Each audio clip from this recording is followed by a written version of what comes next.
2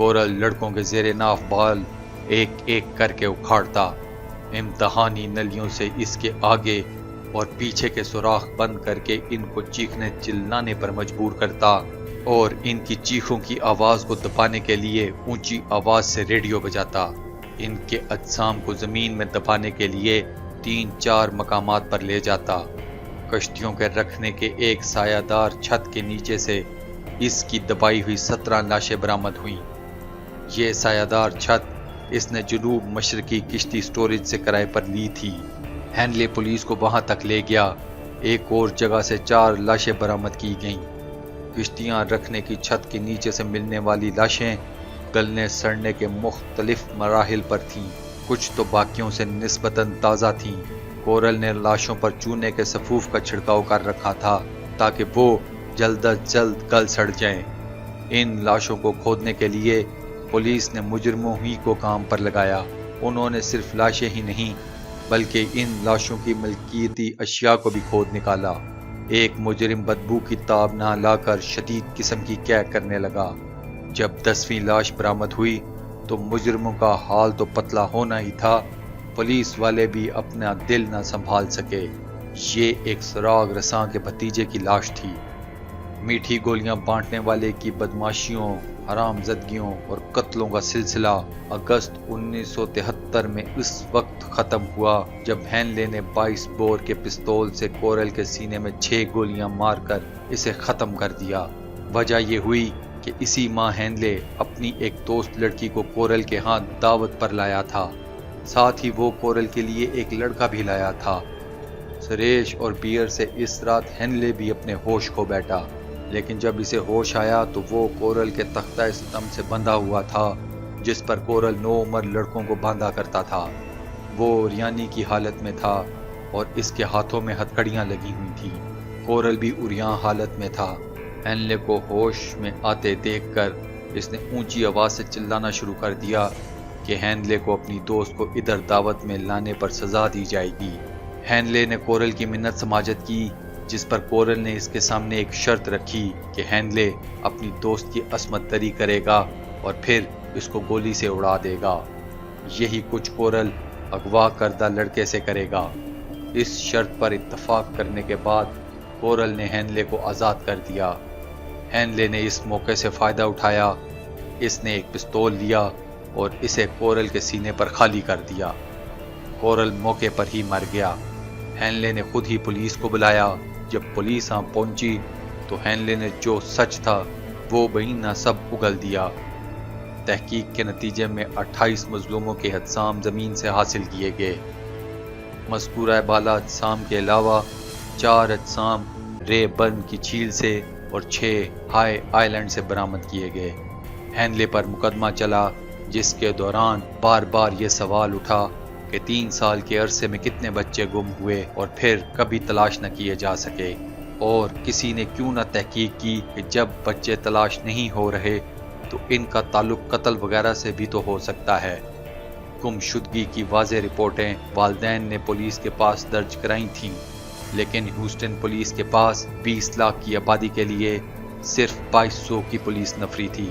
ان کے لیے یہ ناممکن تھا کہ وہ گمشدہ بچوں کے بارے میں کسی قاتلانہ سازش کے حوالے سے تحقیقات کرتے۔ اگر پولیس نے گمشدہ بچوں کی گمشدگی کی وارداتوں میں پائے جانے والی یکسانیت پر ہی غور کیا ہوتا تو کورل کا زندہ ہی ان کے ہاتھوں لگ جانے کا امکان تھا، اور اب عدالت ہینلے کے مقدمے کی بجائے برائی کی جڑ کورل کے مقدمے کا فیصلہ کر رہی ہوتی اور ہینلے کی حیثیت ایک سلطانی گواہ کی ہوتی۔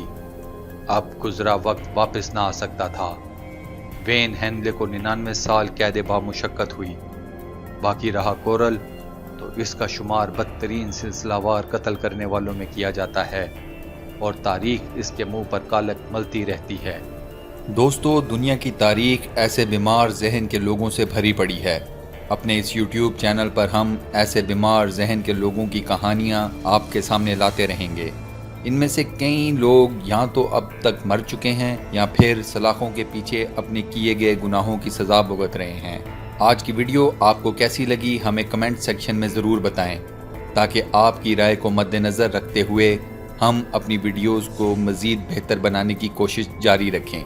بہت بہت شکریہ۔